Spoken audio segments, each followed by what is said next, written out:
This is a Fatal 4 podcast. A burrito going in. Doomsday! Here we go. Whoa, whoa, whoa, Oh, man. whoa, whoa. Able to counter at the last second. Able to fight right into Dion Lennox. And this is what it's about. This is what the Hardy Boys can bring to any matchup. Twist of Fate connects. Got Lennox all of it. looking down. Whoa. Oh, he didn't get any of it.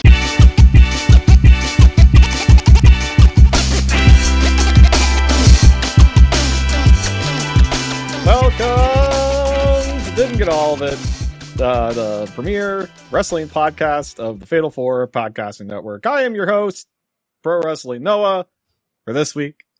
Welcome, everybody. I am also here, joined by B-Rob.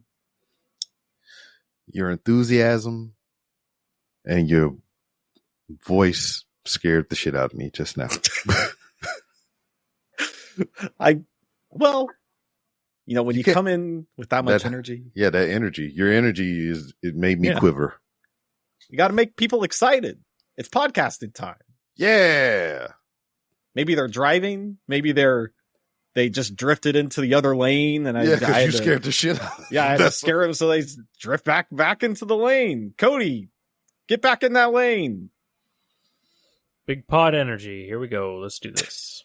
Big We're energy. totally not podcasting or starting this record maybe 2 hours later than we usually do. Mm-mm. We are, because these two stinky boys had to take showers. I'm just a stinky boy. Stinky I accidentally boy. fell asleep waiting for them.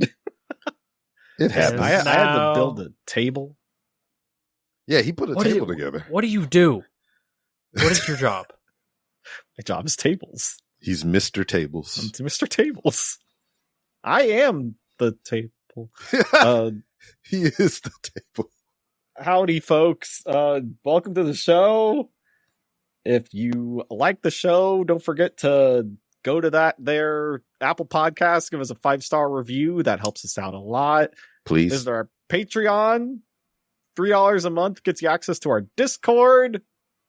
You get to talk to people about all sorts of stuff over there on that Discord. It's hopping all the time. Very active, that Discord. And also, go check out our merch. We got plenty of t-shirts. Got some hats. Get yourself a beanie. The weather's going to get cold soon. Eventually. Hopefully, for the love of God, please get cold. It's cold. Today was like the first cold day for us here. How cold was it? How like cold was it? Like 50s, 55 during the day. That sounds delightful. It's so nice. dropped down to like 44 now. I'm sitting here all bundled up with my hoodie. Oh, I'm so upset. Mm-hmm. Hang on, let me check. How hot is it right now in Houston? It's 80 degrees outside. At What the 9 hell? The o'clock sun's at night. down. How's that even possible? The high tomorrow is 88. I don't like this. I think our planet is dying. We need Captain Planet. LeVar Burt. Yeah. Sure. You know, he directed Smart House, the Disney Channel original movie. What?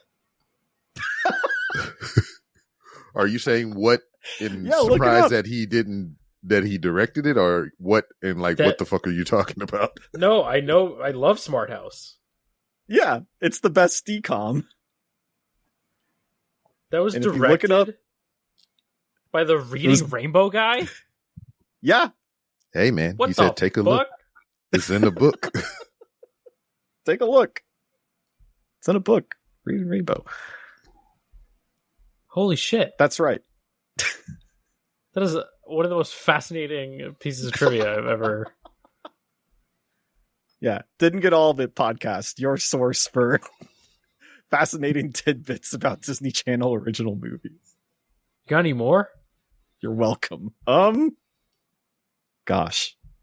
Eddie's $1 Million Cook-Off is very good. Bobby Flay's in that. Paul likes Bobby Flay, I think. He likes Next you're going to tell me guys. Steve from Blue's Clues did the cinematography for Cadet Kelly. Yeah, he was the director of cinematography. Oh my god! I don't think I've ever seen Cadet Kelly. I like Hilary Duff of that that's era. a good one. That's a good one. Is gotta it? see that What, one. Hillary Duff is a good one, or the show? But yes. It's a movie. Yeah. All of the above. I don't know. Every time it came on, I just like wasn't interested for whatever reason. There was a couple decoms like that. I just wasn't like. I think Johnny Tsunami. I wasn't that interested in. B-Rob, you never saw Cadet Kelly? What? No. I think B-Rob might not be in the demographic for Disney that's Channel original movies. He's the exact demographic for Cadet Kelly. Yeah, B-Rob and Cadet Kelly are both American heroes. All right, they served this country. I think B-Rob was also like 18 when that movie came out.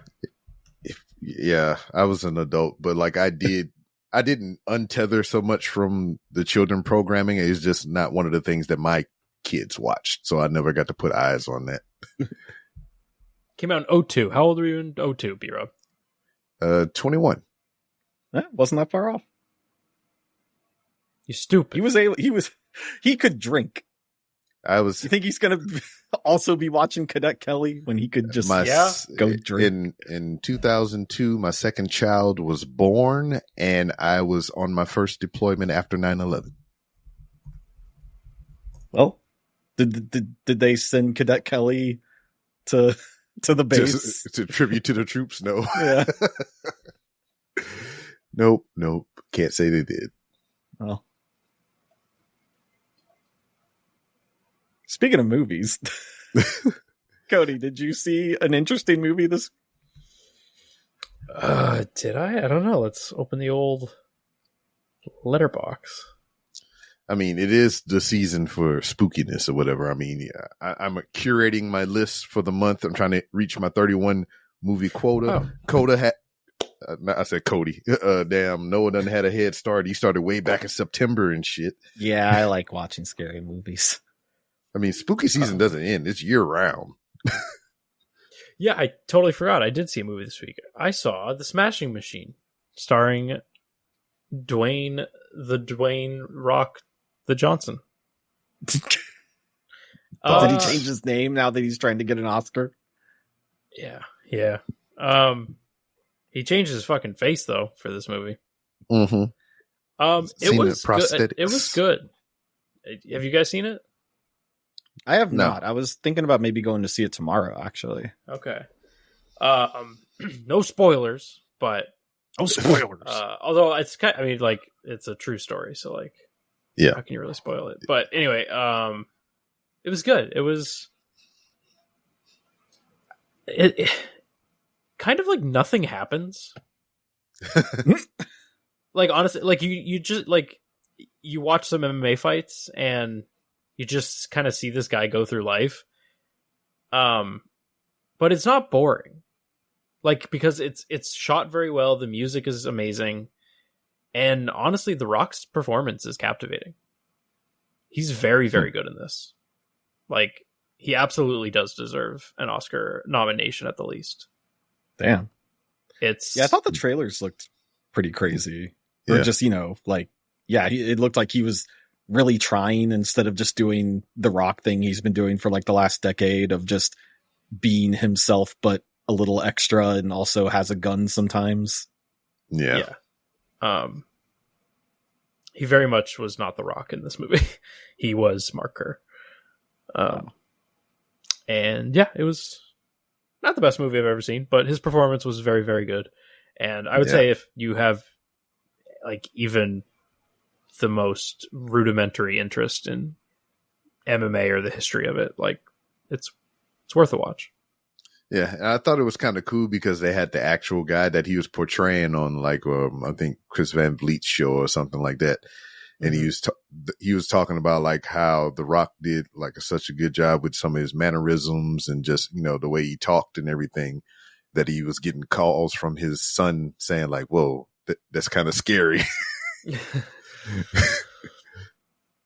Yeah, I've heard also that the documentary that it's based on is also like really, really good.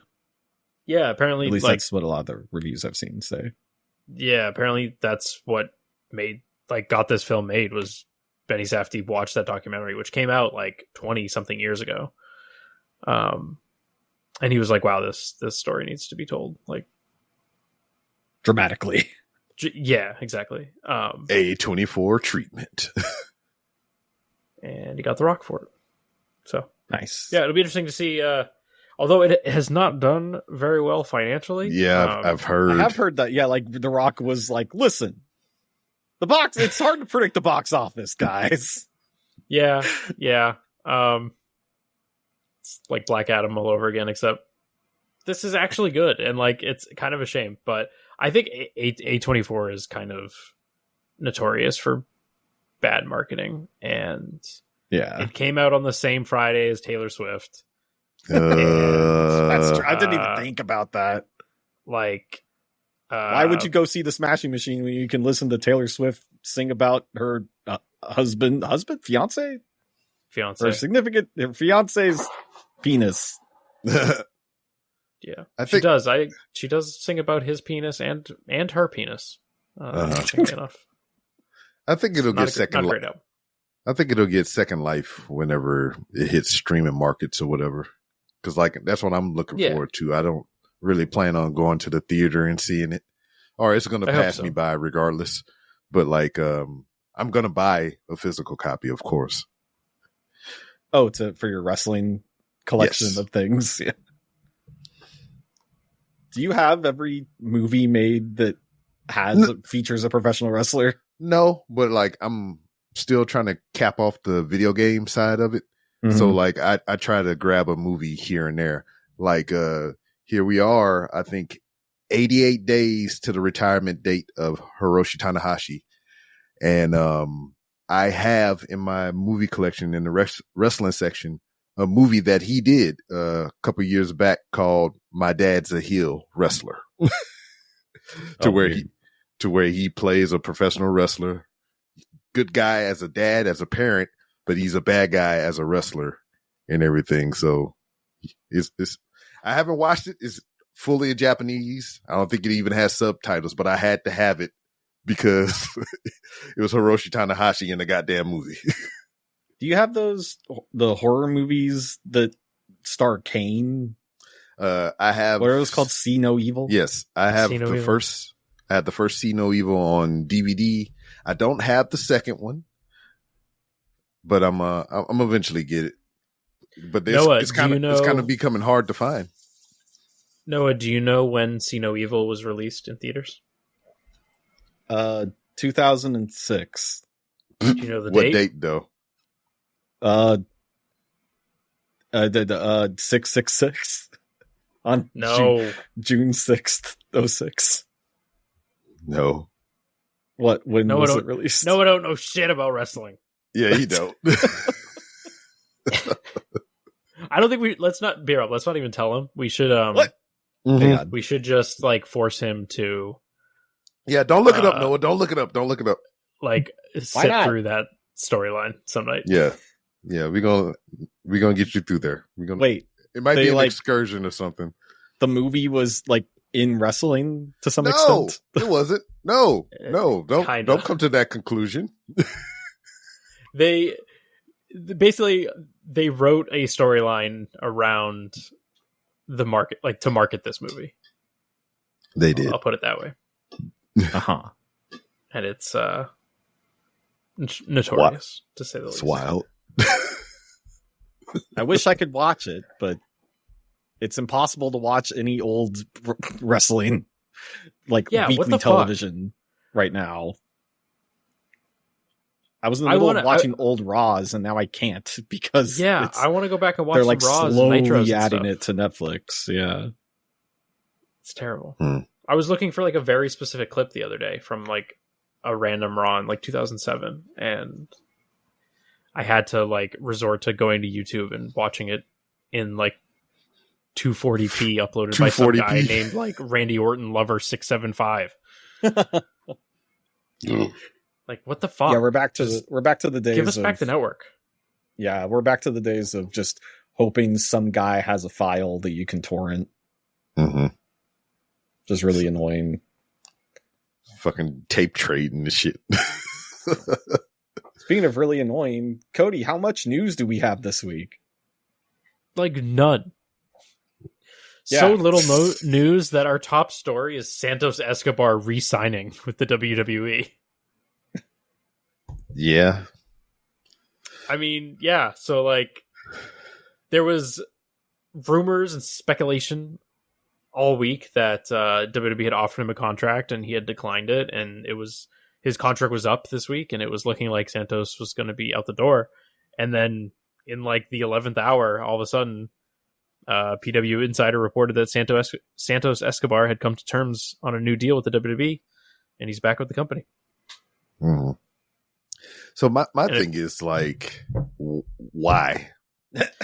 I mean, yeah. I mean, like, I know why.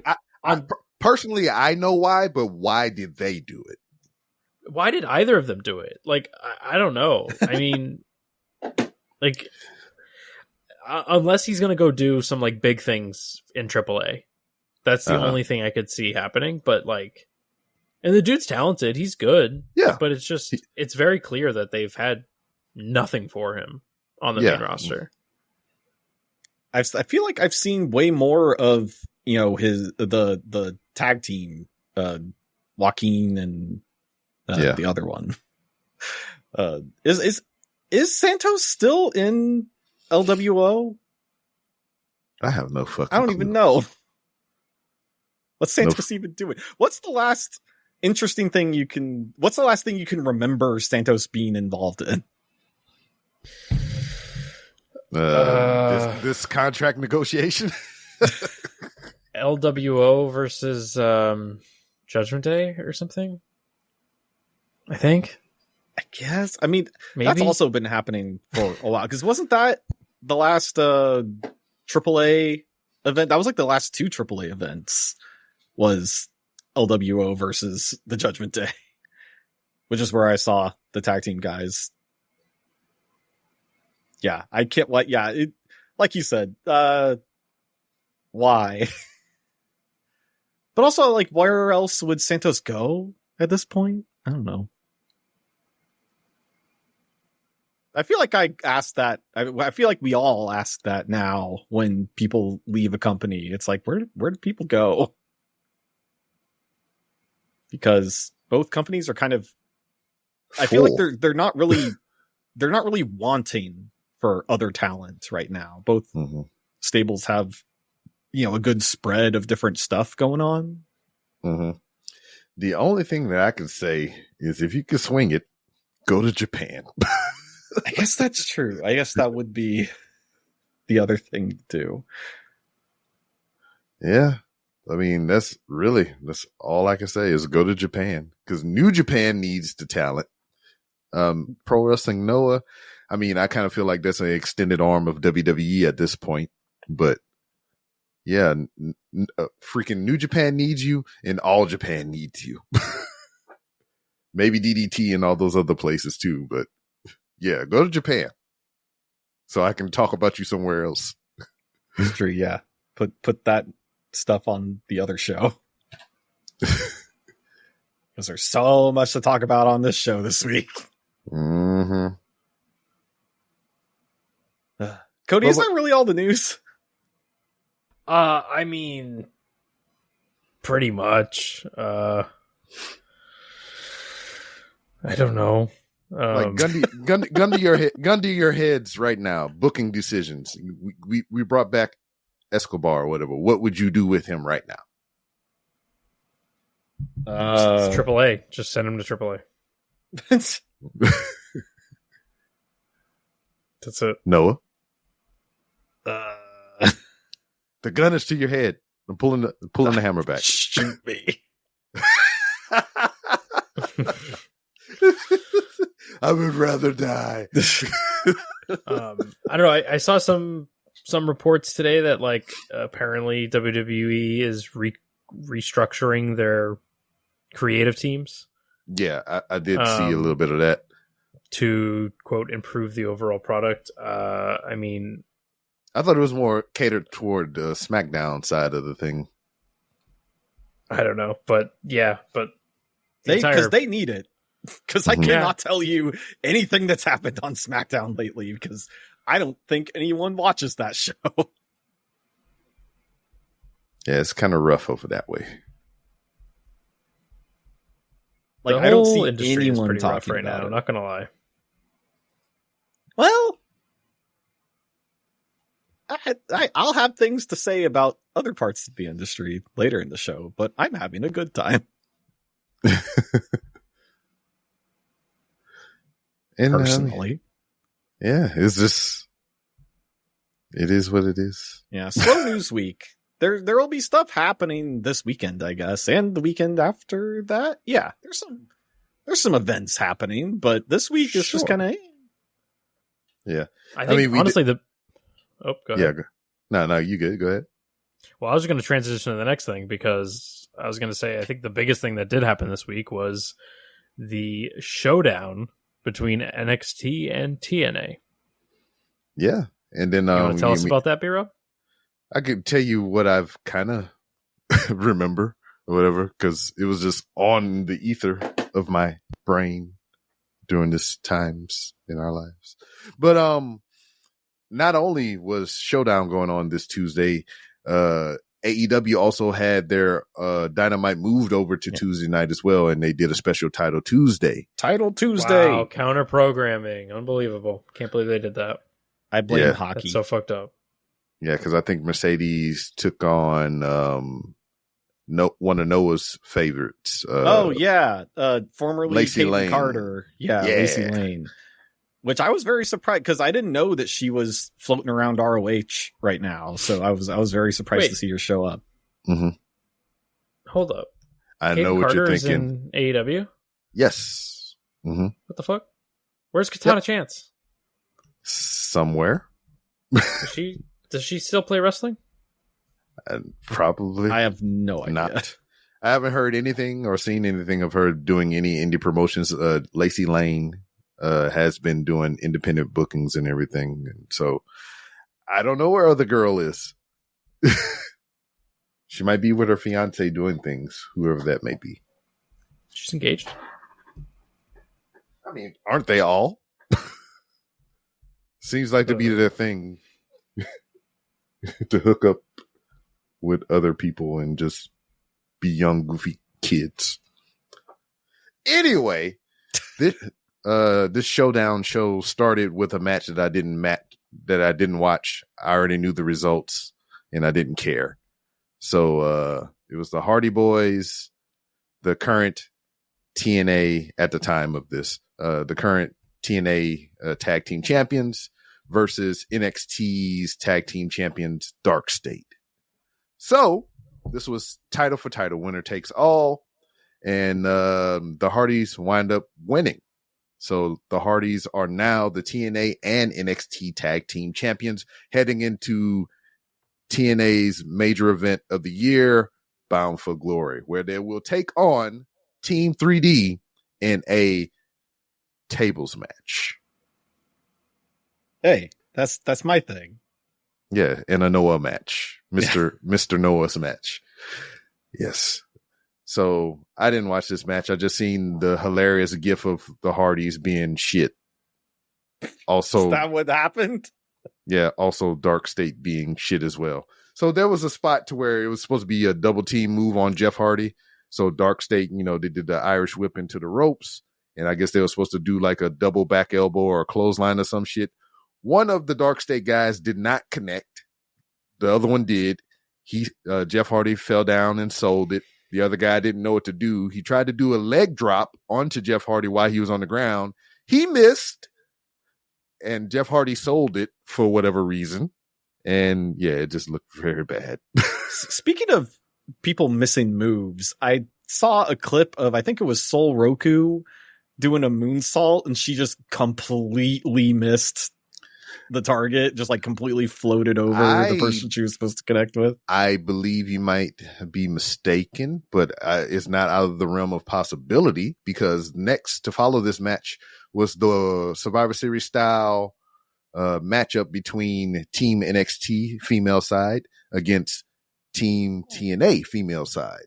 So during this match, you had Mariah, Marchade, or whatever the fuck. Yeah, Jakar, whatever the fuck. Jakara Jackson formerly Jakara Jackson, she went for the Lita style moonsault and she completely missed the target. Like she did her due diligence and everything. She fucked up the move, so she sold it, hurt ribs, had to like crawl to her opponent. Yeah, ball up in like fetal a position and everything. So like she whiffed on that, but it was a fun women's match. It was a lot of chaos and everything. You got to see the formal duo being the Iconics, get in there and mix it up and everything. And Kalani Jordan was the captain of TNA, which kind of rubbed a lot of people the wrong way because she's NXT talent that just so happens to be holding TNA gold. But it was just a fun match. They had a lot of shenanigans and everything. TNA got the first elimination. Then immediately after that, NXT got that back with Sol Ruka doing the Soul Snatcher to Jakara. And then Lola Vice eliminated both of the Iconics, one via pinfall, one via submission. And Kalani Jordan was left alone for Team TNA with 3 other people against her, and she wound up losing. So Team NXT took this victory with the Soul Survivors being JC Jane and Sol Ruka.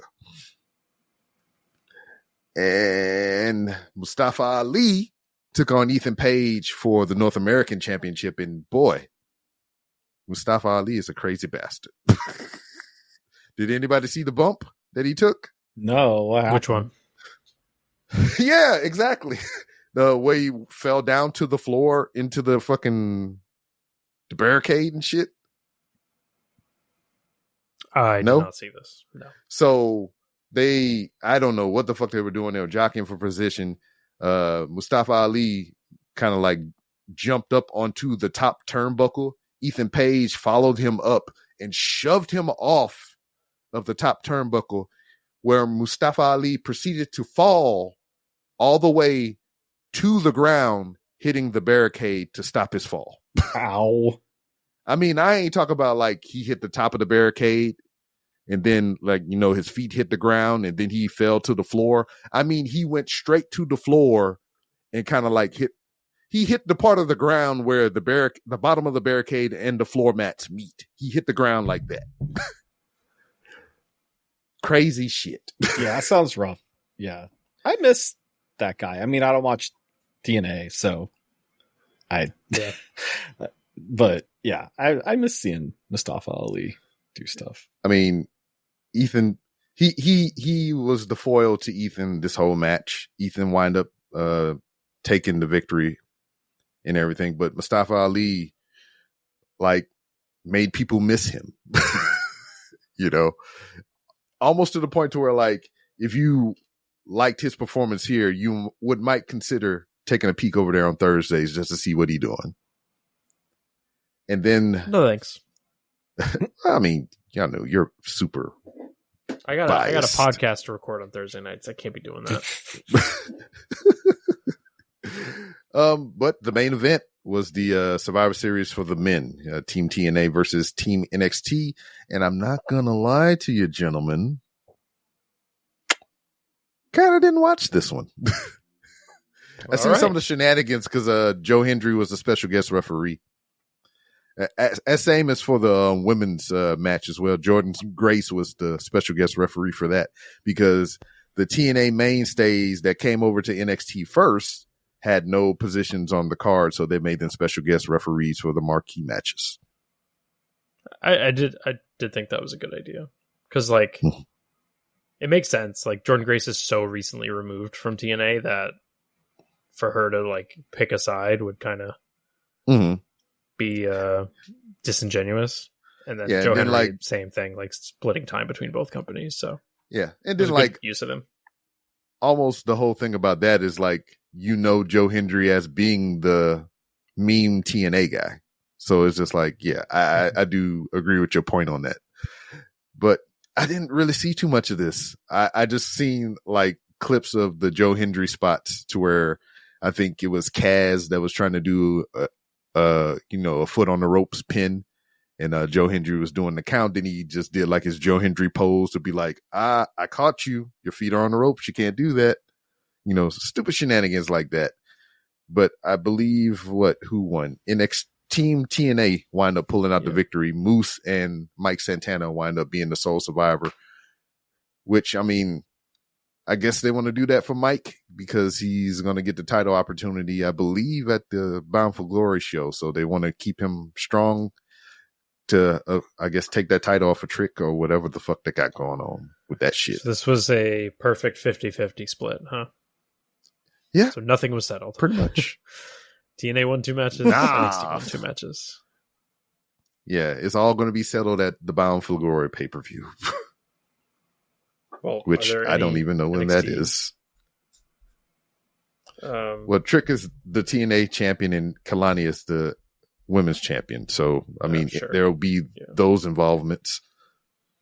Right. Yeah, the main event is Trick and Santana. Mm-hmm. Yeah, this is next week, isn't it? I believe so. I'm looking right no, this weekend. now. It's this Sunday. What? Yeah, and it's like 20 minutes away from me, but Yep, Bound for Glory, October 12th. Lowell, Massachusetts. I will not be going because I will be in Florida.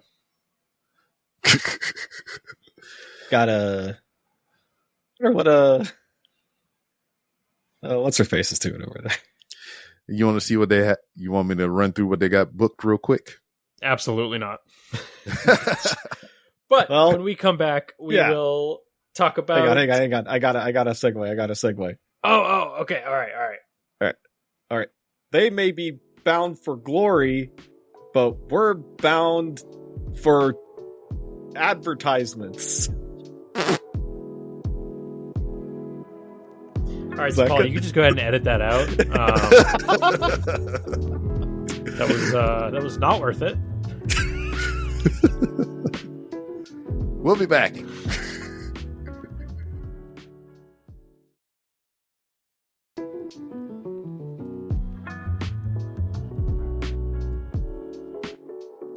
And welcome back.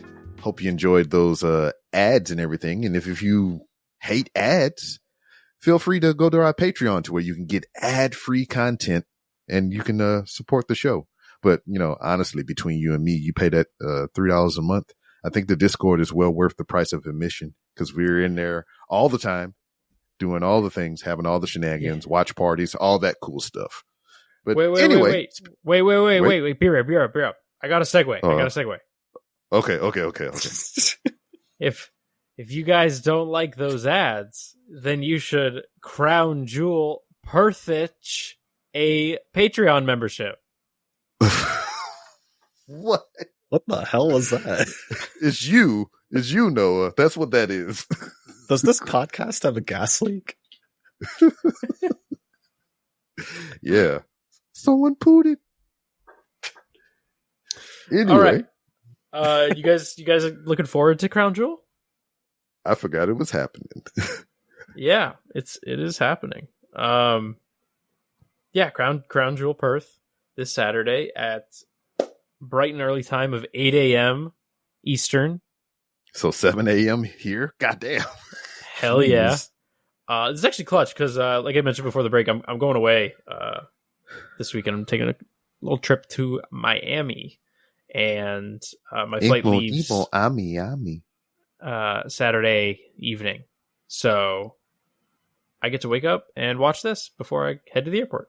So yeah, imagine watching a wrestling premium live event, having some pancakes, cup of coffee. Ooh, cup of coffee. That's a good idea. I might have to have some pancakes. Mm-hmm. How do you prefer your pancakes? Do you just like them straight up, just plain Jane pancakes with syrup, or do you like add like pecans or some freaking blueberries? What's your poison? Chocolate chips. Yeah, chocolate chips are usually my go-to. I mean, if I'm like making pancakes at home, it's gonna just be plain. But yeah, if I'm like going out, yeah, I like to get a chocolate chip. My dad used to make... Sorry, what? Your dad used to make what? He used to make oatmeal pancakes with like chunks of banana in there.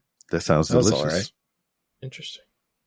Yeah, I do like bananas with my pancakes. That's a good combo. I did one of the craziest pancakes I had was recently at this brunch restaurant in Boston.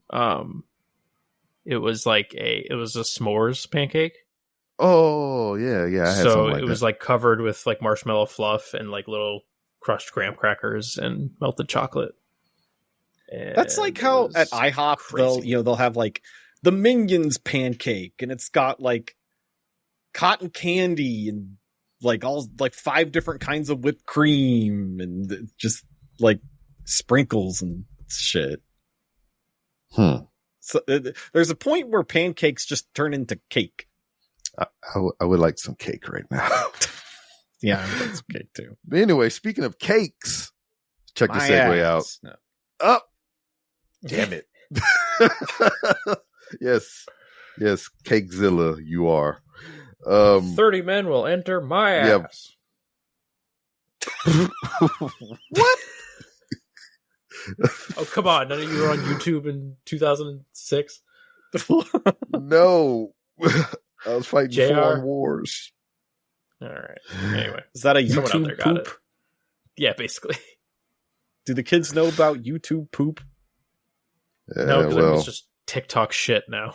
I think it's brain rot. Let's get his goddamn crown jewel card. Fucking Roman Reigns, the tribal chief, versus Bronson Reed, the tribal thief. Streets. I don't know why you're mentioning this one first, because the streets are saying this is the main event. And why isn't the big stupid one on this poster? Yeah, I'm just looking at this. What we got in the note. But I don't know. I saw several people reporting that this might main event, and it's like, that is so fucking stupid. What? Because Bronson Reed's from Australia? Who cares? The Australians? Like, I'm sorry. Like, I'm not even a Roman Reigns hater. Like, I overall like Roman Reigns. Mm-hmm. I like him more than I don't like him. Let's put it that way. But he is so uninteresting right now. Like, he just shows up, maybe does something cool. And leave? Yeah, but no, he gets wrecked and then leaves TV for like 6 months and then comes back, and then it's just like, I just don't care. I do not care. Everyone puts the finger in the air and wags it around. This tribal thief thing has been going on for what feels like 12 months now, and I just that's not his fault. Roman just doesn't show up. So he what made this match interesting to me if they had like Roman's all the shoes that Bronson stole from Roman, like if they had that on a clothesline match, like Ultimate X, all the shoes up there. On a pole match. We haven't had it on a pole match. Wrestling used to be fun. Why don't we have things on poles anymore? Yeah. What the hell happened to this business? Ran out of poles. Yeah. They're all getting knocked down backstage. Yeah, that is true. Every time someone gets punched, you hear the clang clang. Yeah, there's a random assortment of poles just all over the backstage area.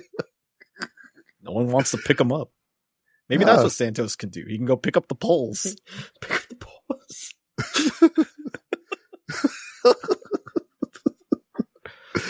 That's why they signed the new contract. They need a new pole guy. Yes, put him in pole position. Santos Escobar to the poles. Poles are bars, so you can add Escobar. There you go. Escopole. That sounds like a Pokemon. Escopole. I choose you. Speaking of ones that I would choose over and over again, we have a tag team match, player. We have Rhea Ripley and Io Sky versus the Kabuki Warriors. Are they calling them that? I believe so. Yeah, I think so. Asuka. Okay. Yeah, there you go. So, yeah. Weeks filled with hot lady tension and everything are coming to a head. This is like the one match on this card with a story. I mean, Cody and Seth have a story. It's just not an interesting one. But like these four ladies, at least, this has been built for a little while now, and like consistently. And I do really enjoy the work that Asuka and Kairi are doing right now. Just Asuka off camera yelling Kairi's name. Yeah, it's a great bit. It honestly is. And I'm sure these are 4 talented women. I'm sure the match will be pretty good. But I think the Kabuki Warrior should win. Mm-hmm. Yeah, because and then kind of feel like the show is in random realm or whatever, to it really doesn't matter. Yeah, I mean, it does feel like one of the early Saudi shows where it's just almost non-canon. But I think you can tell a far more interesting story if Rhea and Io lose, and it's partially due to some miscommunication on their part. Yeah, and gives them time to bond a little more, work it out. That, or just leads to another fucking awesome match between the two, and you can maybe tweak with the heel face dynamic. Maybe Rhea kind of teases turning heel, or vice versa, or Io does. I don't know. I just feel like it opens more opportunity if they lose here rather than. But at the same time, they're in Australia. They might just want the feel good moment of Rhea winning. So true. We'll see. And I'm just kind of sad. Other than press events, Grayson Waller isn't around. But whatever. That's just my own bias. I know we have the Crown Jewel Championship for the men and the women or whatever. I'll talk about that momentarily. But I just want to go to the AJ Styles and John Cena match. Yeah. How we think this is going to go down? I'm sure it'll be pretty good. I think Cena will win. I think Cena needs to win here on out until his final match.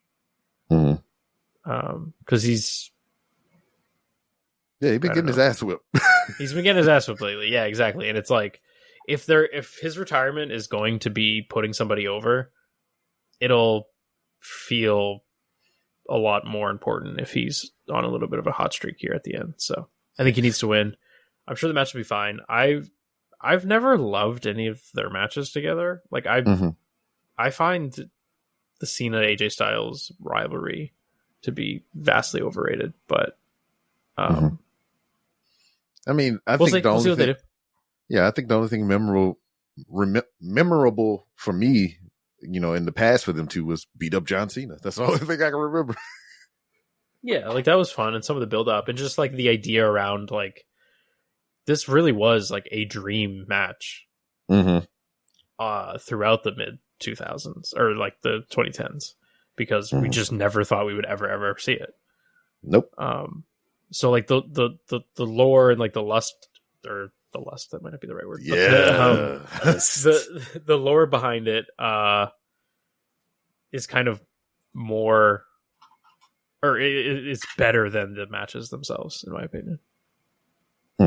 Word. So, like I said, we have the Crown Jewel Championship. So it'll be champion versus champion. We have the men's side and the women's side. Both respective champions will vie for a Crown Jewel title, which stays here in the Crown Jewel realm. Gentlemen, what do we want to cover first, men or women? What them ladies doing? Yeah. No. Beer up. We don't need to cover the women. This is not in Saudi Arabia. This is in Perth, Australia. You're right. Oh, you're right. That's right. I was thinking when we started this, talking about Crown Jewel, I was thinking the ladies were going to be covered, but then I remembered, we're in Australia. Nope. probably Butts out for Stephanie Vector. Yeah, I'm about to say less covered. I'm about to say is has Stephanie Vector been to Saudi Arabia, and B, would they let her do the Devil's Kiss over there? No, I don't think she has performed over there yet. Yeah. But don't worry, the Royal Rumble's coming up. Oh, that's true. I don't know. We can talk about the women's one. I'm sure this match will be great. Two awesome performers, but there's just no story here, and I've been tired about this with pro wrestling for a long time, but I am very sick of the booking strategy or mentality of like, okay, we have a show where like this dedicated thing has to happen. So as we approach it on the calendar, we just have to thrust whatever program into this thing. So like, I've always hated the brand versus brand stuff. I've always hated Hell in a Cell, tables, ladders, and chairs, Elimination Chamber as pay-per-views. Because, and like War Games as of recent. It's like, yep, War Games is coming up. Oh, wow, how convenient that there's like these 12 people feuding with each other. It's just, it's so lame. It's so much more exciting. It was so much more exciting back in the day when, you know, it would just kind of organically happen. And then all of a sudden Eric Bischoff would come out and be like, you guys are going to compete in an elimination chamber. And it's like, what the fuck? Oh my God, that's crazy. And it's like, I don't know.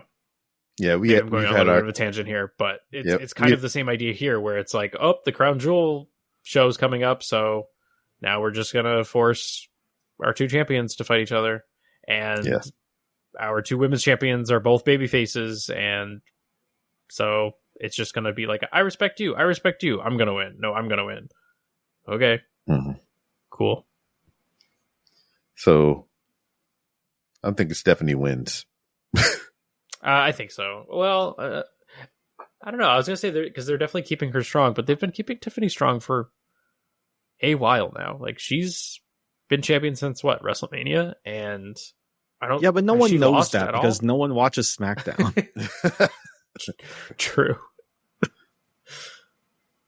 Yeah. I'm going to be doing other things while this match happens because like there's too many hot ladies. Whoa. Ooh. Okay. Oh, you know what? This should be the finish.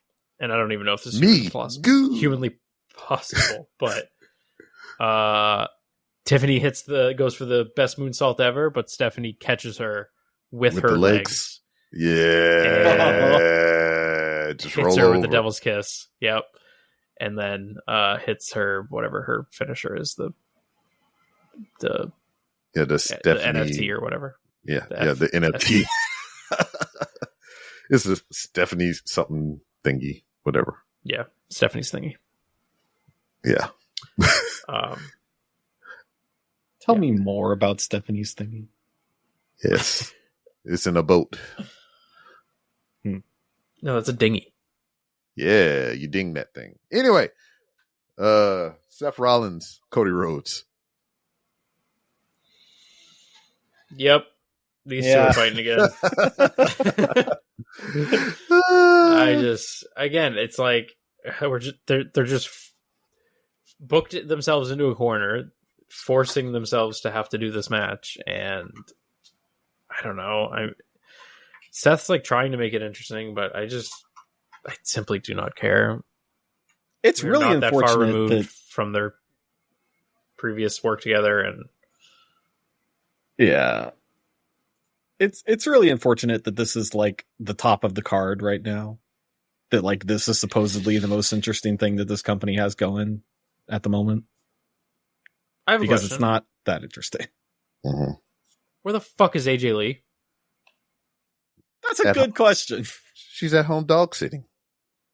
But like, how have they not immediately followed up on any of that? Like, why is Becky Lynch versus AJ Lee not on this card?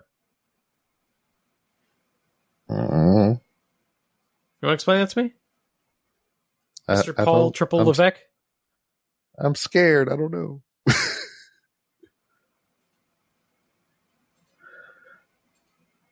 Like, literally nothing cool has happened since she returned. I mean, they had their match and that was awesome. But like, this is awesome. Just the product as a whole has been really bad. It's really, really bad right now. Yeah, like it's really hard to it's yet again hard to watch the weekly television for this show right now. I'll turn on Raw and just go, it's October, I think I'll watch a movie. Yeah, I mean, and that's kind of been my issue as well. It's just like there's nothing really drawing my eyes away from the spooky stuff because I just want to do this. Well, I don't need to watch horror movies with how scary this product is right now. It is. It's bad. It's really fucking bad. It's really bad. Which is crazy because it was so hot, like the first half of the year, and then it just went right off a cliff. Like, what happened? I mean, I know what happened, but what happened? WrestleMania 41 happened, or 42. That's true. Whatever that was this year. Really just halted all the momentum they had. Nothing. Like, there was some cool stuff on that show, but it has been nothing but downhill since then. And it's like runaway train downhill. Like, it's bad. Mm-hmm. I've gone like 3 weeks without watching any weekly television. I don't know if you listeners have been able to notice, but I just cannot. I can't do it. Like, I'll go to turn it on, and it's just like I can't sit through this, and I turn it off, and then I just check the shows Twitter are so long to see what's happening, and I'm like, none of this looks good. I have no interest to go back and watch this. Yeah. Even like I know this week, Punk was doing some cool stuff, and like I like watching Punk, but he can't even draw me in right now. It's just that's kind of been my thing, to where like if I can't get home in time to like catch something, if it passes me by, I'm like, oh well. Yeah, that's why we need Paul Griffin, the number one fan of WWE Monday Night Raw. Mm-hmm. And all things other than AEW wrestling. Well, I think that's about it there. Blay, why don't you load up your cake? What did you just say? Break. What you just say? I said, boy. Clyde. Hi. Well, Raw might not be very good, but you know what is really good? Cake. Our next segment. Right after this.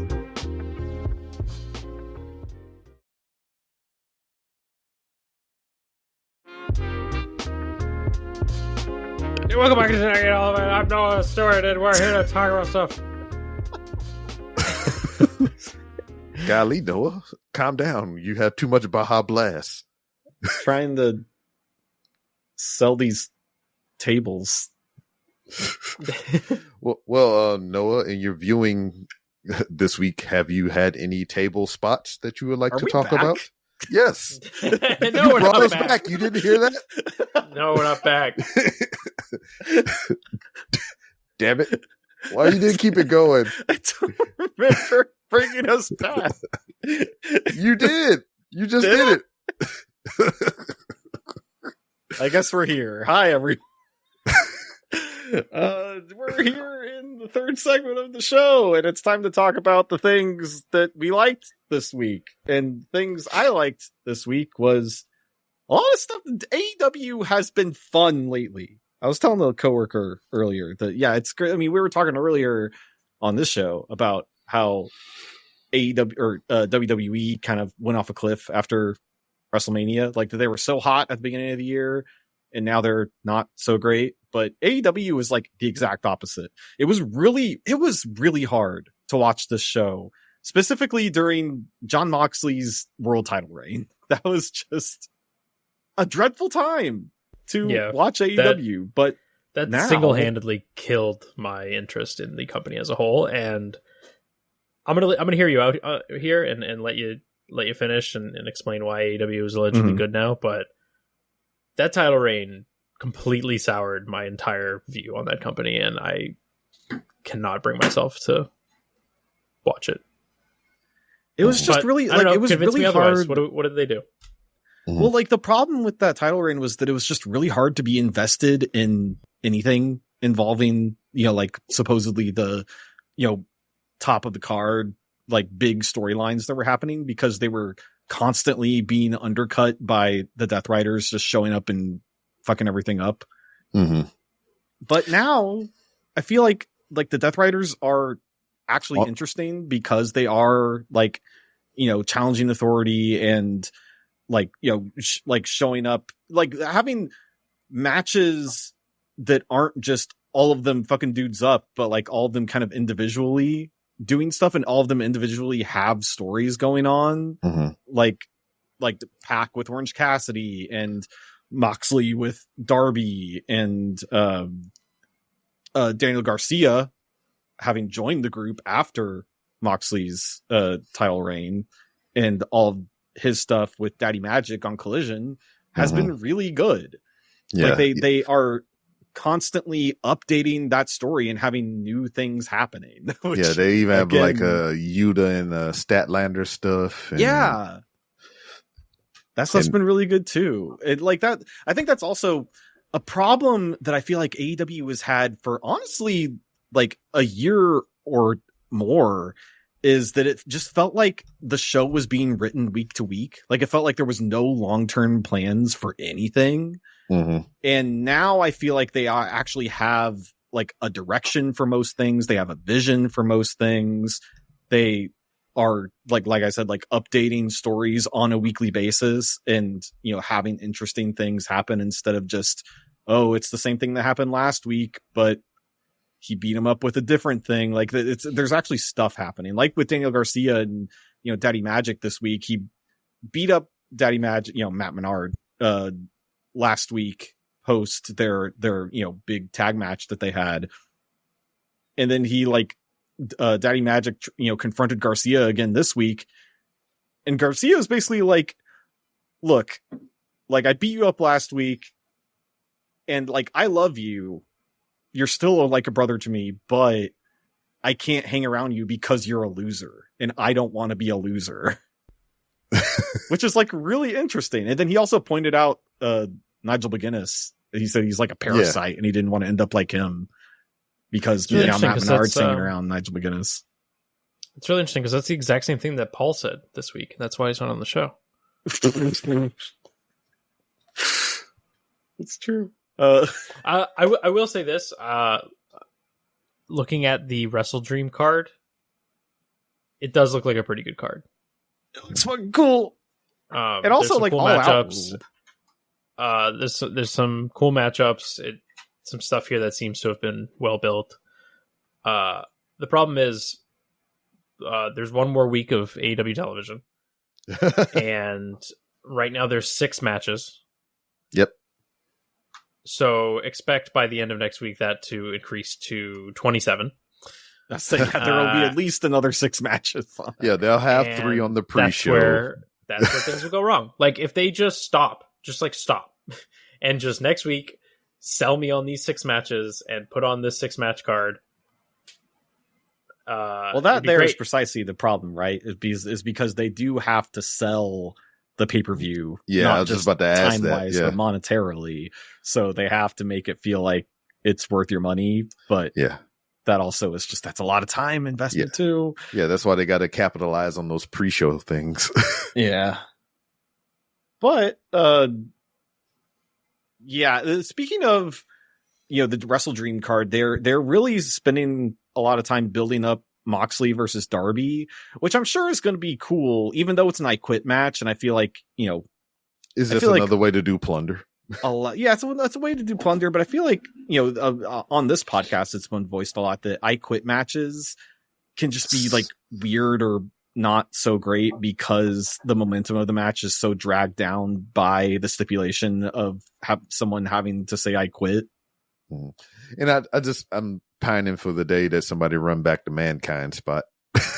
Right. And the other thing that I feel like this match is kind of being bogged down by is the escalation of violence that's been happening on the show lately between Mox and Darby. Like on Title Tuesday, Darby brought a Molotov cocktail and he didn't get a chance to use it, but it's just like, this is like, what are we doing? Like, this is like a cartoonish level of violence that is like kind of ridiculous.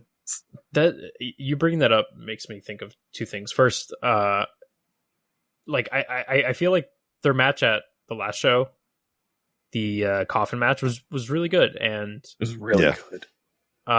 It's like how I don't know. It just feels like a step back to go from a coffin match to an I Quit match.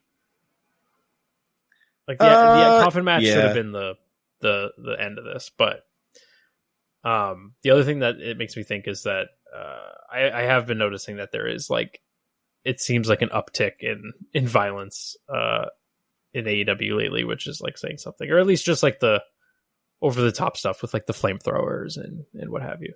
Yeah, or like the match that Briscoe and MJF had where they covered the mat in tacks, which you know, All Out tends to be the kind of the hardcore show. I think is how they've ended up branding that show. So I have a feeling Wrestle Dream might not be as crazy, but yeah, the violence has been a lot lately.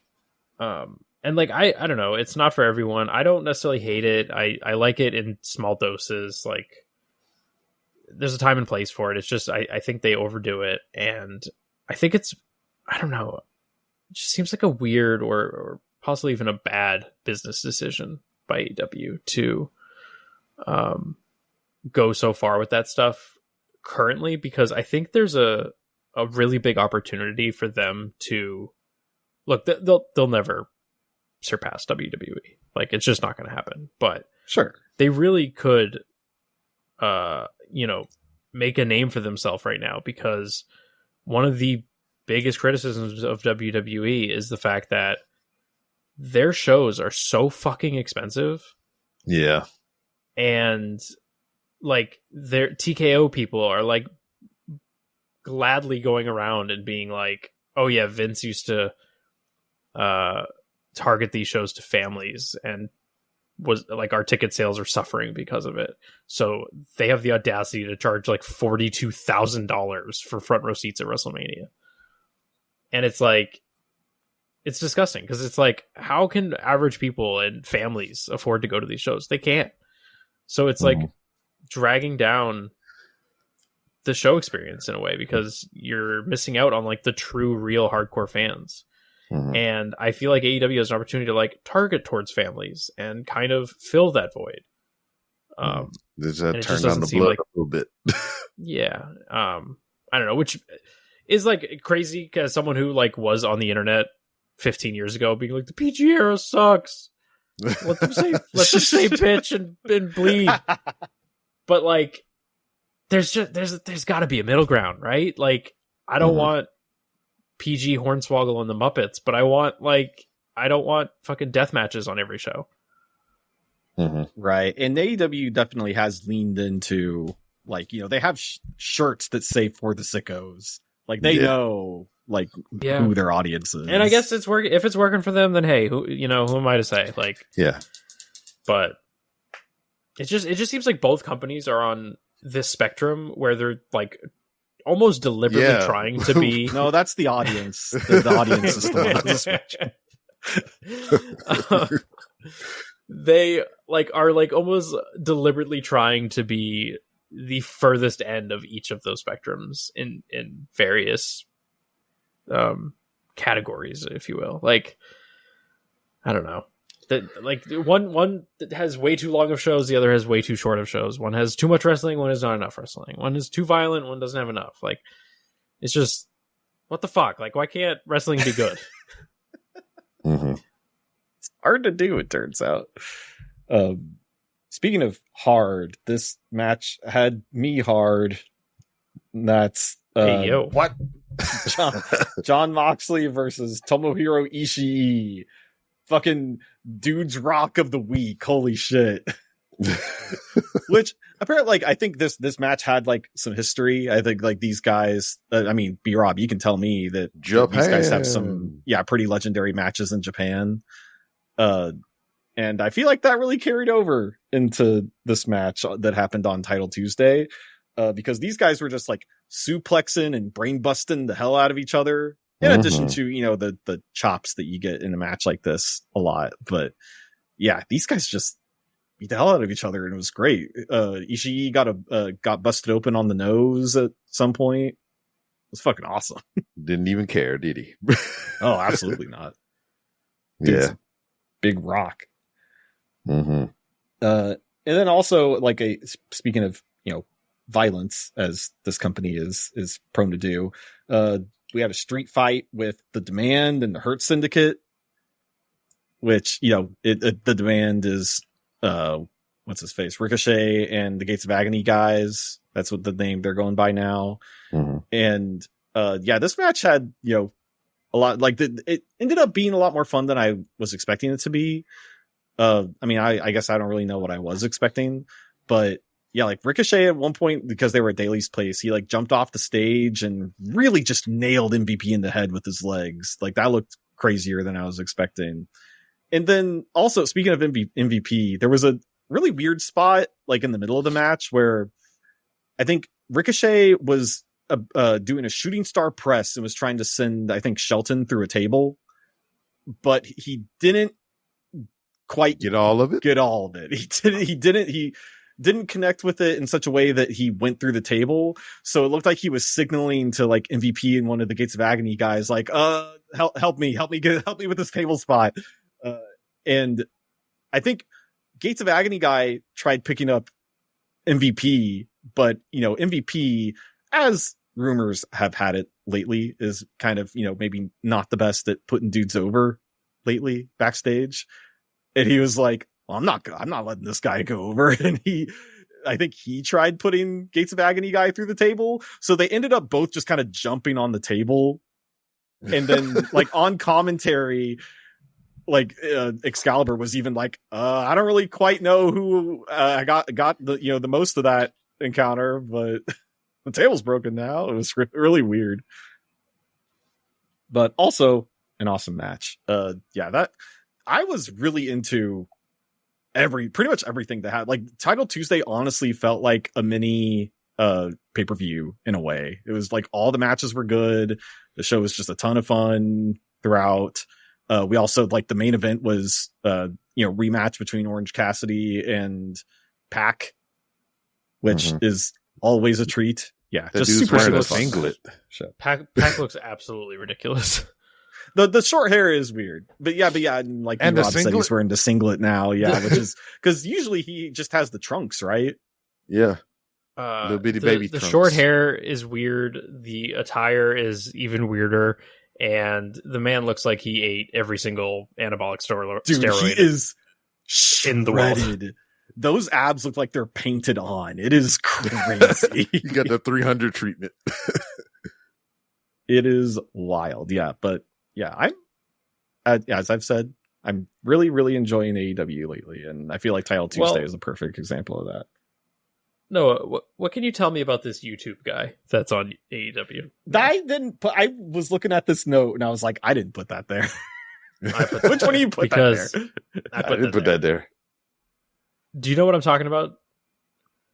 Yeah, it's I heard the ex-Try guy that went on the show with his wife, and that was bad. And apparently he showed up during like a dark match during Title Tuesday. I don't know. I think it was for Collision. Is it the Collision that airs this Saturday? Oh, was it? I guess. Or they did Collision on Wednesday. I don't know. Oh, they did. Okay, yeah. I don't fucking know, but whatever it is. I agree with Paul. I remember when this whole Try Guy thing was blowing up the first time. I remember Paul said, we got to stop making up guys to get mad about. And I agree. Well, speak to my girlfriend then, because boy was she mad. She called me today. I'm driving home from work. She called me and she's like, can you explain why, and I already forget the fucking guy's name, but whatever his name is, the Try Guy. Flounder? I don't know. Ned Flanders. Why the fuck is Ned Flanders on AEW? And I was like, I don't know who that is. And she explained Ned the whole thing. Fulmer. That's his name. Fulmer, okay. She explained the whole lore, and I was like, oh, that guy. Okay. What? He's on AEW? And she was like, yeah, I just saw a TikTok. What are they doing? I was like, that's a great question. I've been asking that for months. He's got to pivot to something. Yeah, but I don't know. I just like I don't know. But I do realize that there's a lot of backlash for this guy, and it's just like, what are they doing? Like, why is AEW bringing him in? Like, what do they think? Controversy creates cash. I mean, sure. Like, are they just trying to have their own Logan Paul? Like, what are they doing here? I don't think that dude's that talented. Definitely not. Yeah, I mean, all I heard of this guy, like from today or maybe even yesterday, because I asked our Discord, which you can be a part of by going to patreon.com/fatal4pod and, do that. But they just said he cheated on his wife. And I was like, oh, okay. So yeah, I don't know. I find that it's really hard to care. Every time this guy comes up, I'm like, why are we mad? Why do we care about any of From what I understand, he cheated. He was like known as a wife guy. Like he always talked about his wife, right? And kids. Yeah. And then he cheated on her with like some young an person that worked for him. Yeah.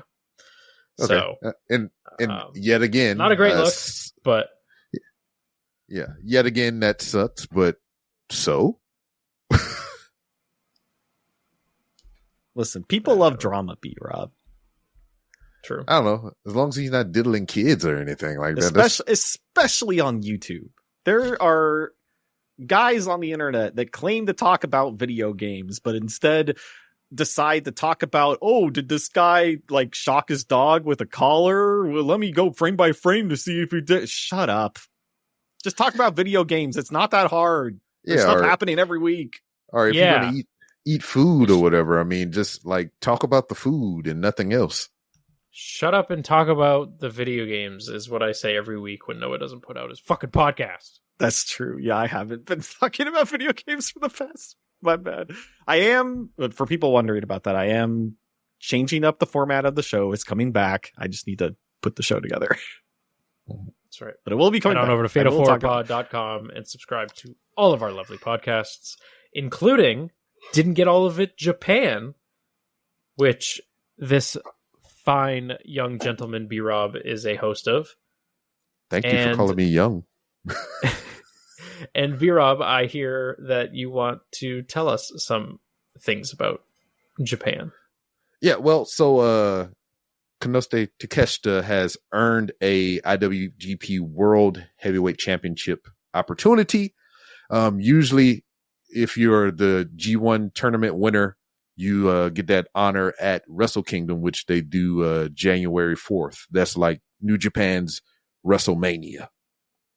But a trend that's happened over the last, year or two, the people who have won the G1, the current IWGP World Heavyweight Champion, Zack Sabre Jr., he won the last G1, and he bucked the trend by going for his title opportunity earlier at an earlier show prior to Wrestle Kingdom because he wanted to go into their WrestleMania event as champion to do the work.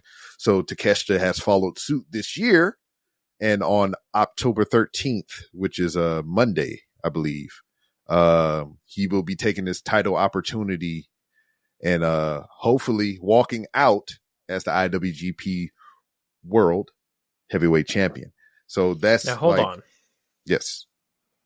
I thought you said you were going to talk about WWE in Japan. Would you slow down? You tricked me.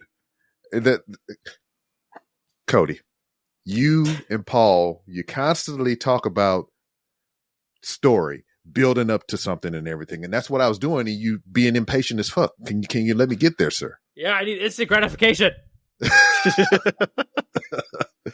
Well, I say that to say this. John Cena's retiring. I know they're not I know they're not advertising it or anything like that. Not his retirement, but like his other dates besides the one that's already publicized or whatever. But WWE is going to Japan after they finish the Australia shows. They'll be doing 2 Japan super shows on October 17th and October 18th. For the love of God, I'm only bringing this up because Hiroshi Tanahashi is retiring this year. John Cena is retiring this year. Let it go, bro. It's not happening. I just got to put it out there in the world, damn it. They're going to be in Japan. Let these two just like Tanahashi can do the air guitar, Cena can do the You Can't See Me, and they can just leave the building. They ain't got to wrestle. Just come on. Please. Here's how Bernie can still win. Fucking let it go, man. It ain't happening. Has Let Cena it ever happen. played wrestling in Japan? I think so. The SmackDown. There was a Raw in like 2005. Yeah, they did a Raw and a SmackDown. So if you want the SmackDown side of that, you can go to our Patreon, to where me and the boys from the New Japan pod, we did that episode of SmackDown on our excursion. So you can get that half of it. But also, I mean, they're going to be in Japan. Nakamura is going to be there. Nakamura is a big part of Hiroshi Tanahashi's career. Hopefully they get to do something if we can't get John Cena over there, of course. And then, like... Do you think Nakamura would turn it on? He used to? Oh, yes. No doubt. And plus, with the current state of Hiroshi Tanahashi's knees, he would have to do a lot of the heavy lifting. So, I mean, yeah, he would have to turn it on and then some. He would have to go Super Saiyan 4 or something. Okay, but would he turn it up? Banging it. Well, that was interesting. All right. Anyway. Anything else about Japan you want to tell us about, or should everyone just go head on over to fatal4pod.com and subscribe to Didn't Get All of It Japan for more of that? I said, I heard you. I'm glad you curbed your S word that you were going to use, you motherfucker. But yeah, I'm just excited to have some of the old New Japan people in Japan during this time, because I mean, hell, AJ is going to be on this fucking tour, so let AJ go do some stuff with the New Japan people. I know they have the working relationship with Pro Wrestling Noah out there, so it'll kind of be like, how would they work that out? Well, New Japan does work with Pro Wrestling Noah as well, so I mean, Noah can be the bridge between WWE and New Japan, so they can send some people to Noah, they can send some people to Noah, they can shake hands, high five, do some wrestling, and be gone about their business. I just want to do it to honor that man in his career as he retires this last year. So both of them, him, Cena, AJ, all the motherfuckers, man, just let them play one last time before they all go out the door. All right, end scene. Okay. Well, it's time for the main event. Cody? Yeah. Tell me about WCW Fall Brawl 2000. I will gladly tell you about WCW Fall Brawl 2000 because, look, folks, if I haven't made it clear enough on this show, wrestling in 2025 fucking stinks.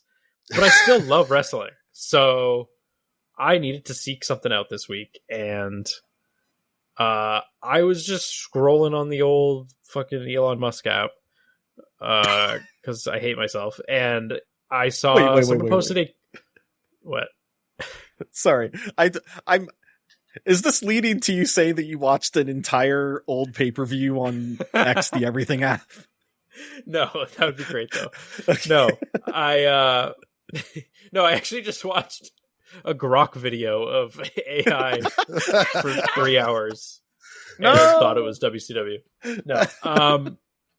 No, someone shared a clip from a match on this card of Scott Steiner versus Goldberg, and it was one of the most insane spots I had ever seen, that I was like, not only do I need to like go out and watch the context for this, but I feel the need to just watch this entire show because I crave good wrestling.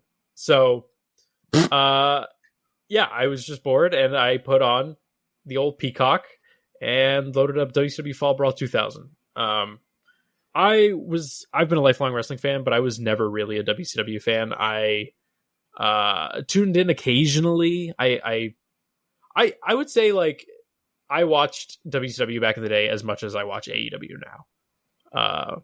So like every now and then I'd catch a pay-per-view when I could, if my parents would let me order it. Tune into Nitro every now and then, but I would mostly get bored and turn back to Raw.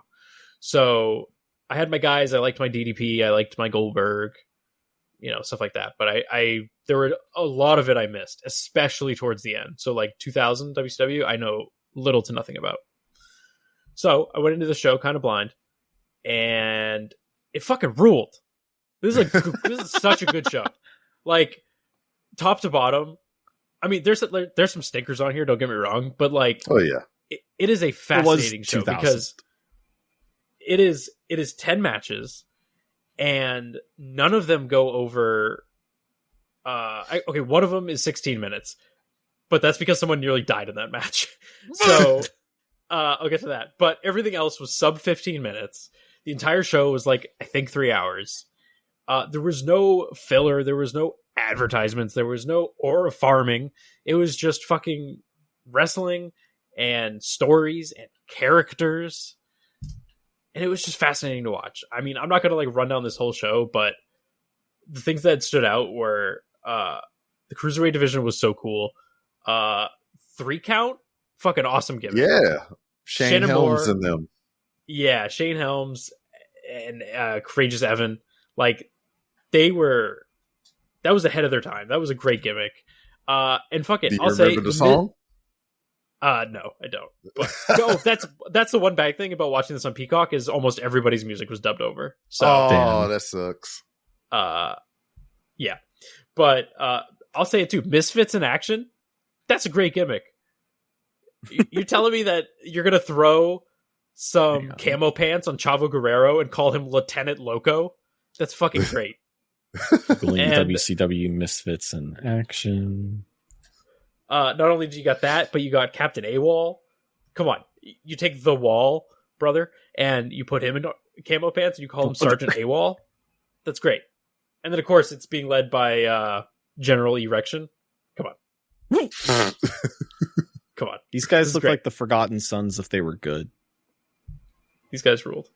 And then so if anybody doesn't know, this was like also the show where Paul Orndorff almost died because I guess he was running like the power plant at the time, is what I learned, and he was a surprise tag partner for the Filthy Animals to take on the Natural Born Thrillers.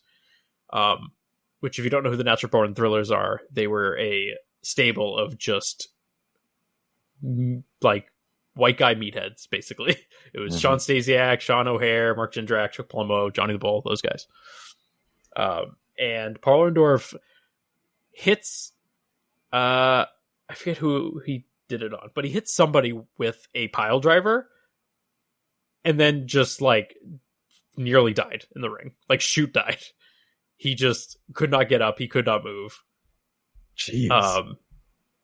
And like Rey Mysterio and Mark Jindrak proceed to like have a match around his like lifeless body in the ring. It is a surreal sight to see. I can laugh about it now because he ended up, surviving it. Living. But, and lived for another 20 years. So I was wondering, like, how old was Paul Orndorff in 2000? He was 51.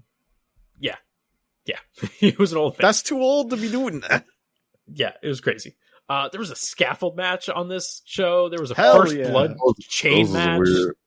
There was a bunkhouse brawl with the 70s guy Mike Awesome versus Jeff Jarrett, where they like instigated the Buffalo Bills in the crowd and they got involved. Like, there was just so much shit happening on the show.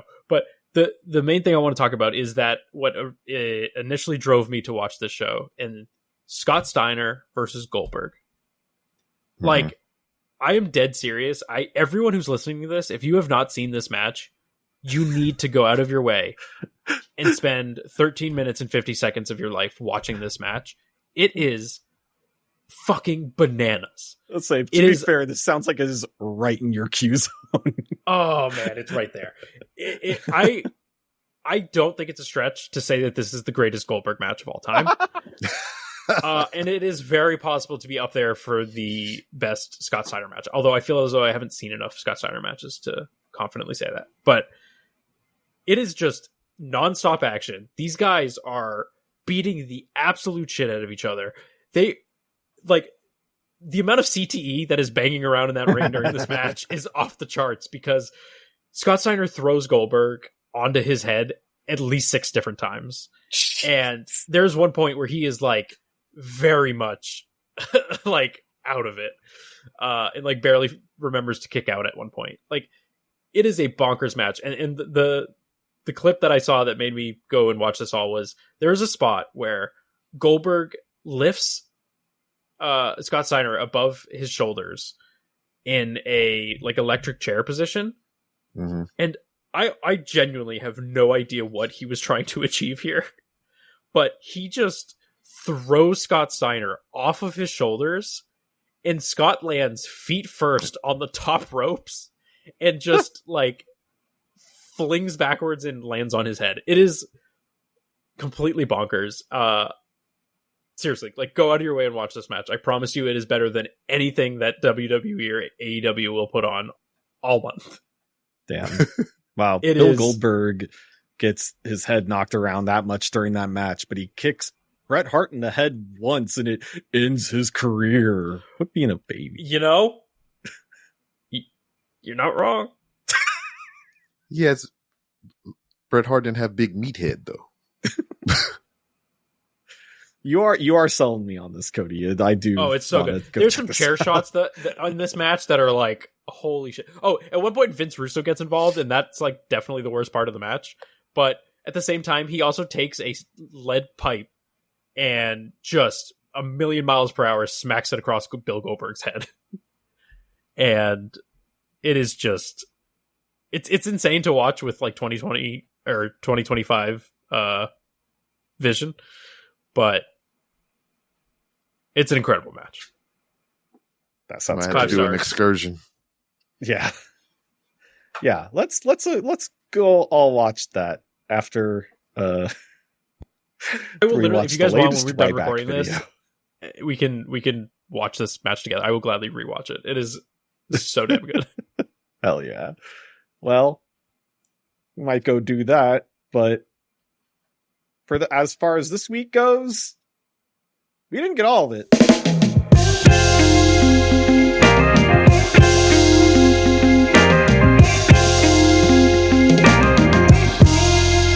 Well, we'll try again next week.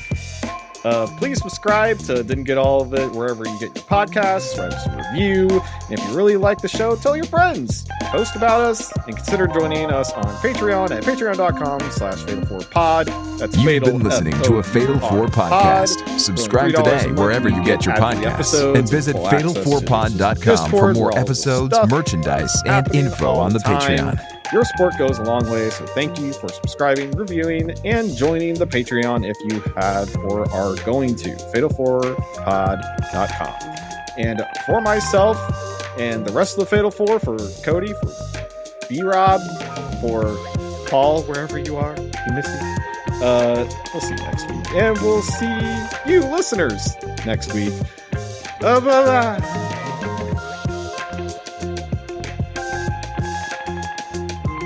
That's a show. We fucking did it.